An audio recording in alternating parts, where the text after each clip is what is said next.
Welcome back to the Paranormal Girl podcast. I am your host, Kristen. The year is 1970-something.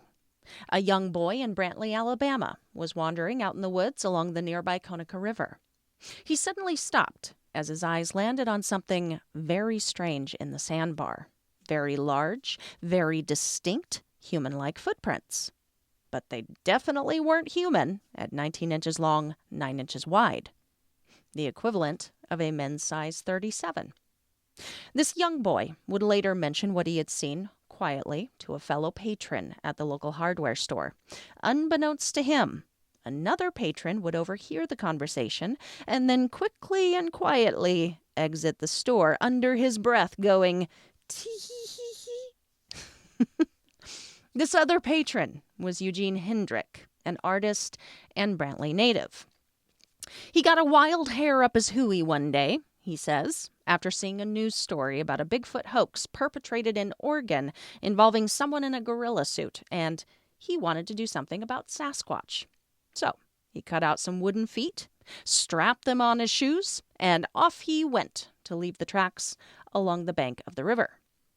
He says he even made claw marks in the trees to help sell it. And this decision would spark a lasting local legend in the town of Brantley, an almost 50-year-long belief in its residents that something lurked in and around their town. There in the beginning, it sparked a lot of fear. So much so, the police would get involved, and tracking dogs. And seeing the hectic heights it quickly rose to, Hendrick backed into the bushes like Homer Simpson and put his giant feet away. It wouldn't be until 2017 that he finally came clean. Now, luckily for him, by this time, the residents, their reaction was one of relief and humor, maybe a little admiration for having pulled it off. The locals have even capitalized on the local legend of the Conecuh River Sasquatch and have kept it going with merchandise and monster burgers and a life-size Sasquatch statue, which Hendrick was asked to paint, bringing it all full circle. Look how easy, how simple it can be to stir the imagination of your fellow human. Hendrick had to be creative, of course, using a boat down the river so as not to leave his own tracks in and out, using a long stick to leave the scratches. He had to think it through and have a plan of attack. It's actually impressive, really. It is no secret, though, that many people have played Bigfoot pranks, perpetrated hoaxes, all in the name of fun or a laugh or attention, and also greed. When we think of a track or Bigfoot hoaxer, we tend to think of them in a certain light, don't we? A certain level of intelligence, a certain level of laziness, since obviously they've got nothing better to do. We question, why do something like this in the first place? What's the draw? What's the payoff, say, if you never admit to it, unlike Hendrick? And for those who have actually spent a good amount of time studying this subject, studying and understanding what the evidence is actually saying, taking the time to recognize the smallest of details that points to legitimacy, a story like this is a major blow. It's unnecessary tarnish on a pursuit many would like to eventually see taken seriously by science. Researchers have literally given up a majority of their lives to this pursuit because they have seen or heard enough valid evidence they can no longer deny that there is something here. Can't the hoaxers see the harm they are doing? Last season, I did a 2-part segment on crop circles. I spoke at length about the circle makers, their motivations behind doing them, their techniques. I also spoke about the literal impossibility that some circles could be made by a human being. They just couldn't. And, of course, I think we've hit upon more than enough examples of that being the case this season with Sasquatch and the evidence that they leave behind. But we are not focusing on those today. Today, we are solely focusing on the hoaxers themselves, the hoaxes they have perpetrated, and why they do what they do. I don't wonder, though, if some of the same motivations of the circle makers, strange as some of it was, don't also lie with some of our human track makers. But I can tell you here at the start, when a Bigfoot hoax isn't being done in the name of fun and laughter, there can be a certain level of yuck to it, and it really pisses me off. And it does a great deal more damage to the subject than something done for a joke. 3 years ago, almost exactly, the Bigfoot channel Arkansas Bigfoot released a video admitting they had hoaxed some recent trail cam evidence. Footage of their camera being knocked down and the visual of a black hand. A hand they claimed belonged to a Bigfoot they interacted with named Junior. That capture was taken down pretty quickly, and up went their admission tape. The footage was fake. They did it. They had hit a plateau with their usual activity and felt pressure to post something, but took it down because it was the right thing to do. I wonder if someone hadn't caught the image of the human wearing the black glove as the camera fell, if they hadn't contacted them, letting them know they'd just been caught, letting them know they needed to make it right. I wonder how much longer that video would have stayed up and how many more subscribers and support they would have now. They're sitting at over 10K currently, so I think they have successfully moved past Black Glove Gate. Call of the Crow is the channel who caught them in the act. He posted a video with all of the details. You should watch it. I've linked it below. In his video, he also walks through Arkansas Bigfoot's admission tape, so you do get to see that, which is fortunate because upon my own searching for that original post on their page, it is now shockingly nowhere to be found. This hoax was also reintroduced into the public sphere about 8 months ago by the Tall Ones YouTube channel, who has videos up that calls out other Bigfoot groups for faking their evidence. Good stuff. Call it out when you see it. Call it out. In August of 2008, Matthew Whitten and Rick Dyer announced on the internet radio program Squatch Detective that they had the body of a dead Bigfoot. The two had been hiking in the North Georgia mountains months earlier when they stumbled upon a 7-foot, 7-inch, 500-pound dead Squatch. They said they spotted 3 other living ones just lurking about after making the discovery. They then spent a day and a half getting the creature out of the forest and into a freezer with the help of a few other people. They presented their frozen find at a press conference along with the self-described real Bigfoot hunter Tom Biscardi, who teamed up with the two to help promote the claim that what they had was a real corpse, saying at the conference, "Last weekend, I touched it. I measured its feet. I felt its intestines. His tune would be changing soon enough." As the corpse began to thaw, it became very evident to those inspecting it that it was fake. It was, in fact, a costume stuffed with roadkill, entrails, and slaughterhouse leftovers. Ugh. When it was revealed to be a hoax, Dyer would say that an unnamed government agency had confiscated the real body and he had to produce something, but of course, the people were counting on it. A short 4 years later, Dyer, obviously twisted up about the whole misunderstanding, went out and intentionally bagged one of the creatures, lured it in with barbecue pork ribs, and chased it down, shot it dead. It had already been inspected and claimed to be the real thing. Its DNA had been tested and claimed to be unknown. Time to go on tour and share this find with the world.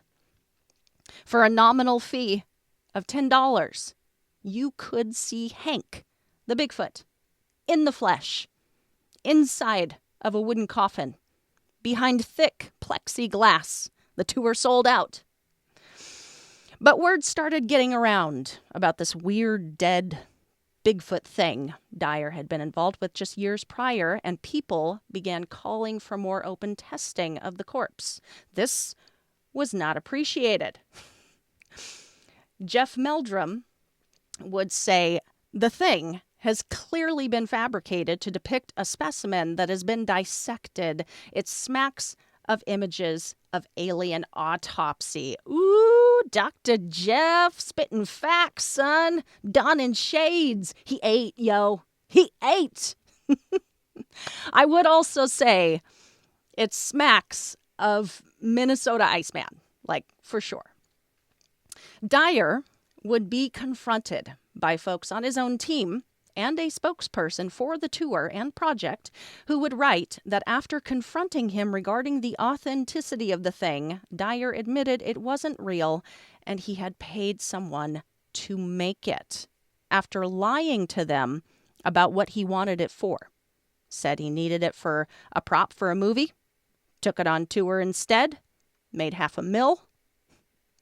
But Dyer maintains that he did really kill a Bigfoot and has its body somewhere, but alas, cannot show it to anyone. 'Tis a shame. Now, obviously, I do not condone hoaxing for any reason. At its core, it is deceitful and it is manipulation, no matter the reason. I am glad that there was no backlash for Eugene Hendrick. It really was an artful creation in his mind, a little joke to be had. And then as soon as they let the dogs loose, he stepped back. He didn't perpetuate it any further. And then it all ended well and good. Nobody got hurt. Everybody had a laugh. Fine. But what about consequences for folks who do actual damage? Who mislead thousands of people with fake video evidence, who take money from the gullible and curious, all in the name of, again, a subject a lot of researchers and educators, investigators, scientists really feel is a legitimate pursuit.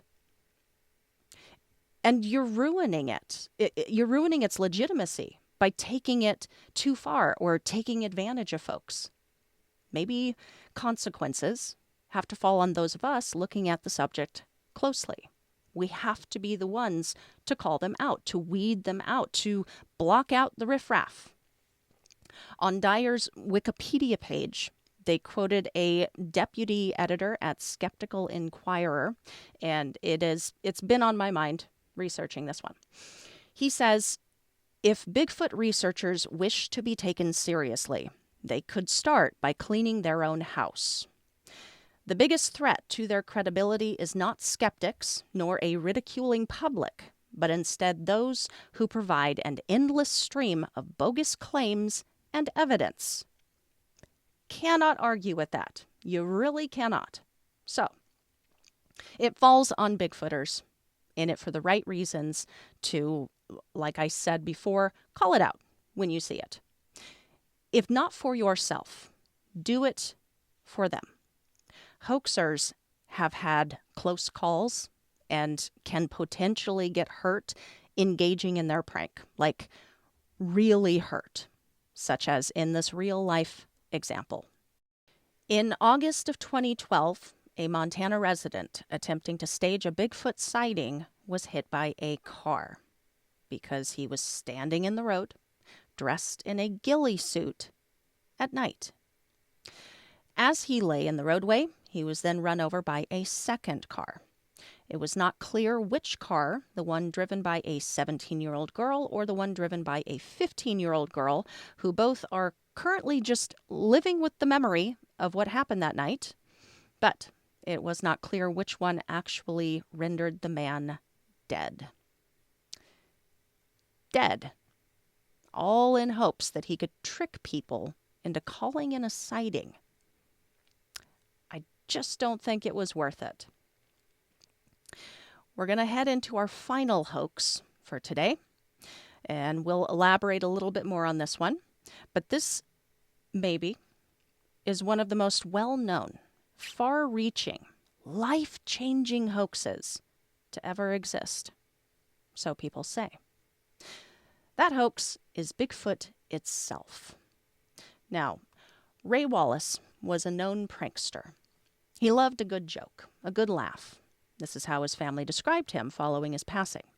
There was nothing malicious about the pranks that he pulled. It was all in good fun. But is he really the creator of Bigfoot, as both his family and many debunkers will tell you? Let's explore this. In 1958, Caterpillar operator Jerry Crew discovered some massive footprints on the ground surrounding his machine. I covered this story early on in the season. If you want a refresher, go listen to my History of Sasquatch episode, link below. These footprints would end up causing quite the stir and help to launch Bigfoot into the mainstream. It's not that tracks had never been found before, and it's not that there were no encounter or sighting stories that predated this event, but this event was so dramatic and in your face. It was easy front page news, and it was shrouded in such an interesting mystery because it wasn't just footprints. It was local legend. It was stories that the loggers told each other. Footprints like these were seen on other work sites. It was 50-gallon drums of fuel and 700-pound tires being tossed about. It was stride lengths with prints sank to a remarkable depth beyond the capacity of a full-grown human male. Going up steep embankments, all happening in the middle of the night. Who was doing it? And how were they going undetected? Enter Bigfoot. Ray Wallace, being a known prankster, was openly accused right from go by the local sheriff of being behind it. His family, of course, believed him to be the creator of the tracks and perpetuator of the Bigfoot legend for the sake of a good prank, even saying that Ray would recruit some of the younger members of their family to go across the country in order to plant tracks in what would become well-known cases. He also had something to do with that Patterson-Gimlin film. Maybe he told Roger where to go see a Bigfoot. Maybe his wife was in the patty suit. I don't know. Maybe. Other loggers at the time suspected him of creating the Bluff Creek tracks too, though they felt that he might have done it for the sake of the site's equipment and his workers' belongings in hopes that giant footprints would deter thieves. It was also suggested he did all of this in an effort to buy his operation time to fulfill their work contract because they were already falling behind. There is no doubt that Ray was a practical joker through and through, and there is no doubt that he was known for wild storytelling and for hawking ridiculous facsimiles of Bigfoot plaster casts and bundles of Bigfoot hair and wildly ridiculous fake photos and videos. There is no doubt that Ray was a hoaxer. Everyone in the Bigfoot field knew it.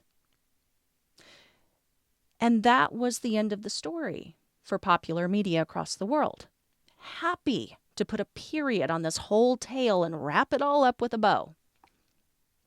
But there are so many holes in the story that Ray was Bigfoot and that he had created the legend. Holes that go to a depth that not even the original Bluff Creek footprints themselves went. And they went deep. As to being accused and suspected by the local sheriff, an early investigation was conducted regarding Ray's involvement in the making of the tracks. It was dismissed fairly quickly because that was found to be impossible and silly. As a matter of fact, not one person has ever been able to demonstrate how these tracks were faked. Even with the $1,000 offer on the table at the time, a $5,000 offer made by John Green or a $100,000 offer made by the Willow Creek Museum. Not one person has ever claimed these prizes, and these were genuine offers. In addition and support of his non-involvement, Ray himself, according to early newspaper articles written about the event, was frustrated about the tracks and the stir they were causing. They were disrupting the job, impeding his contract's progress, losing him, his crew members, literally. Men were walking off the job, and costing him money.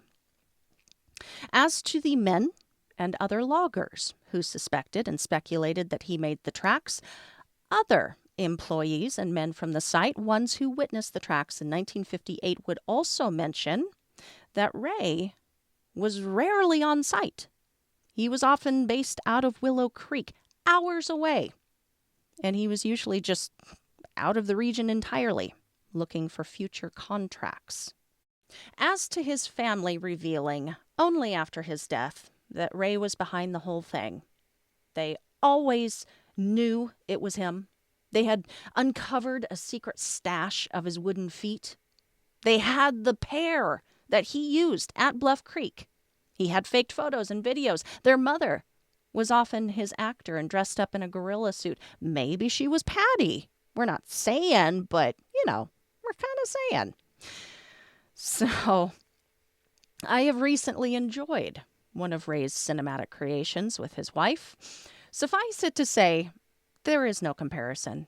His wife was 100% not Patty. The costume is not Patty. The height is wrong. The sleeves are all bunched up with elastic at the wrists, and someone overlooked the need to cover her very pasty white and obviously human hands while she, for some reason, slaps aimlessly at water for like 30 seconds straight. It's a fun one. You should check it out. She was not Patty. Okay, well, then he at least told Roger where to go film a Bigfoot. That's how he's involved. He told him exactly where to go film a Bigfoot. Super suspicious, right? No. According to John Green, a description of the area Ray included in a letter to another researcher made it crystal clear Ray didn't know where the place was or what it even looked like. As to his collection of hidden Bigfoot feet, they were not hidden. Ray had them displayed on his walls for years. As to his collection and hawking of various Bigfoot oddities and wild tales of gold mines and feeding them apples out of his window and faked print casts, look, it was only later, down the road, that he seemed to begin to like the attention Bigfoot was getting him. And it was only later down the road that he even purchased his first pair of wooden feet from his neighbor, Rant Mullins. Rant Mullins, the man who said he was responsible for the Ape Canyon incident. Not getting into that today. But his family was right. By the time of his death, he had a collection of fake wooden feet. And while it is entirely possible, no, not possible, while it is likely he would go out and create fake trackways, some of which may have been cast by researchers at some point, some of which may have been considered genuine at the time. I mean, we didn't know what we were looking at in the 50s and 60s, after all. Again, the fake feet came later, and none of his collection that has been shown publicly match the original Bluff Creek tracks. The particular pair of wooden feet the Wallace family claimed in the media were used by Ray in the Bluff Creek event do not match the Bluff Creek tracks. So why would the Wallace family push this claim? Why would they lie? While I am understanding that there was a situation for financial gain after selling the rights to his life story and what they suspected was his involvement to Hollywood, I don't actually think they were trying to be deceptive. I think they thought they were telling the truth. If you're sitting on the side of the Wallace family, you grow up with this character of a father. The Bluff Creek find happened on his work site. He would involve himself and gain a bit of notoriety over the years in the Bigfoot world. And he had these crazy videos. He would go shoot with your mother. He would go out to try out his wooden feet out in remote forested areas. And oh, the yarns he would spin. Your assumption would probably be, oh, it's highly likely Dad actually started this whole thing and it got away from him. I mean, I don't know. You would have to put yourself in their shoes. But at the end of the day, that's all it was, an assumption. Because even with all of the crazy stuff he would say and do over the years, one thing he never did was claim that he made the original Bluff Creek tracks. And furthermore, to button this all up, if Ray was Bigfoot and Bigfoot was Ray, if he birthed this legend, explain why John Green had a tracing of a footprint from the Ruby Creek incident that took place 16 years prior to 1958 that he had received from the son of the sheriff's deputy who investigated, sat up on his wall on display in 1957. I really hope you guys enjoyed this one today. This was a short one. We are ramping up to our season finale, and it has taken up a lot of my spare time and energy and like little pieces of my soul. I just want to go out with a bang on this one for you guys who have been so awesome and supportive this season. So I hope you enjoyed this shorty and still got some cool education from it. Today's show was also supposed to be my skeptical episode. I do one every season to keep it fair and balanced. As I got to Ray's part of the story, though, all of the holes punched right through it were surprising. And I had to share that. To be fair, he was still a hoaxer. But to what extent? Whatever part he did actually play, I don't think it was Bigfoot. Too many holes and still too much mystery involved to be so open and shut, which can often be the case with other hoaxes. It was the case with crop circles too. In proven hoaxes, there was still some unanswered questions that not even the hoaxer themselves had an answer for. And it is the case for Bigfoot. There is always more to the story. For instance, in our first example today, Eugene Hendrick was not the only aspect to that story. This was not once upon a time Eugene Hendrick made one set of tracks and scratched up some trees. The end. No. To hear other residents in the area tell it, they have actually seen something large and hairy and bipedal in the surrounding area. And this is from an article that they published at the time, like after the story actually came out. They said, since the Sasquatch statue has been up, I have had several locals come in and say they have seen a strange, very tall-looking creature. I have talked to several farmers that say they have seen something. One of them was out plowing not far from the river and got so spooked they left the tractor in the field and trucked it home.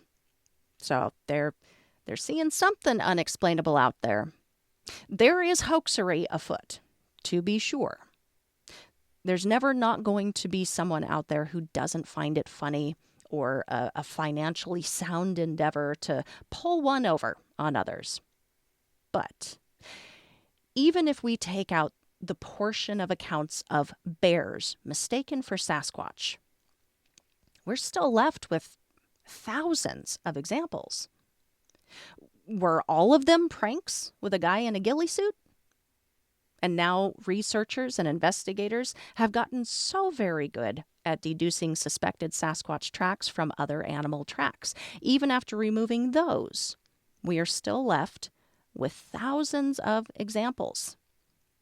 Can we really say that all of them were planted by a hoaxer? thousands of examples, many of which are placed under remarkable circumstances with remarkable details only noticeable to trained eyes. No, really, I would like to know if is it possible? I would like to team up with you. There is $100,000 on the line, man. I will wrap this up here. I just want to say I have thought about this a lot this season. Is it even in the realm of possibility? Are we going beyond that line of possibility now? If you think that yes, it is possible, all the rest of them are hoaxers, that's who's making it, go take a look at the Bigfoot Mapping Project's maps again and reconsider. I have said this before on the show, but on this episode, it's extra poignant. As crazy as it seems, I agree with Grover Krantz's view on this situation. He said, Sasquatch is ridiculous, but the alternative of a hoaxer is impossible. Therefore, the ridiculous must be true. That's it for today. Time for a final note. We all, of course, would love to see hoaxes in this field stop. It sets back progress. It misleads folks genuinely trying to understand what is going on. It makes it hard to know what to accept as true and whether anything can be accepted as true. And it wastes valuable time that researchers could be spending on real cases and discoveries. But it's been around for a long time, and these people aren't going anywhere. So that is why it falls back on the rest of us to be careful and diligent when presented with new information. Be skeptically open to new evidence. Moving forward, I don't think we should hesitate to question folks who are out here making bold claims. There are plenty on social media and YouTube right now doing just that. I'm sure a few faces come to mind. But if your gut is telling you something is off, it's because you are unconsciously picking that up. Your antenna is sniffing some bullshit. Question them. And if you get anything back in response but a thank you, didn't think about that, or a you might be right, I'm going to reconsider how I'm thinking about this and going about this, run, block, warn others. And for God's sake, call them out. If you catch them in an actual act of hoaxery shenanigans, make a stink about it. You can save a lot of people time, misunderstandings, and even money. And if you do get an admission video out of them, remember to hit that screen record button. You know how things can go missing. And for any hoaxers listening today, instead of going out in the cold, wet forest to leave tracks that will probably get washed away in the rain before being discovered and reported by the unaware hiker, consider instead using your unusually unique set of deceptive skills in a far more productive way. I encourage you to attempt to trick us and the audience on the next edition of Beer, Booze, and Boogeymen at 4:30 p.m. Pacific on June 1st. Truth or Trash is a game show-styled drinking game, basically. Call in with your awesomest, most epic true life tale or the ballsiest 10-foot fish of a story you can rustle up from the depths of your psyche. Tell it to us live on air, and then we will consider whether it's truth or trash. If we are wrong, what do you win? We all have to take a drink. If we are right, what do you win? The satisfaction of being able to call into this very unique live call-in program and shoot the shit with us. Yay! Again, folks, that is June 1st at 4:30 p.m. Pacific. Learn more at ghost.beer. Please follow the Paranormal Girl podcast on social at Paranormal Girl Pod, and make sure you are subscribed over on YouTube to catch these weekly episodes in the flesh, my monthly live streams with beer, booze, and boogeymen, and of course the edited replays of those episodes should you miss our stream. Final note today, I have a very special guest episode coming at you next week. You are never gonna believe it. I already did it, and I barely believe it. Doug Hychek of the Untold Radio Network and Monster Quest joins me. No cap, no hoax. Believe it. That is a wrap for today. I will see you guys back here on Tuesday. Until then, stay safe, keep the nightlight on, and sleep with one eye open.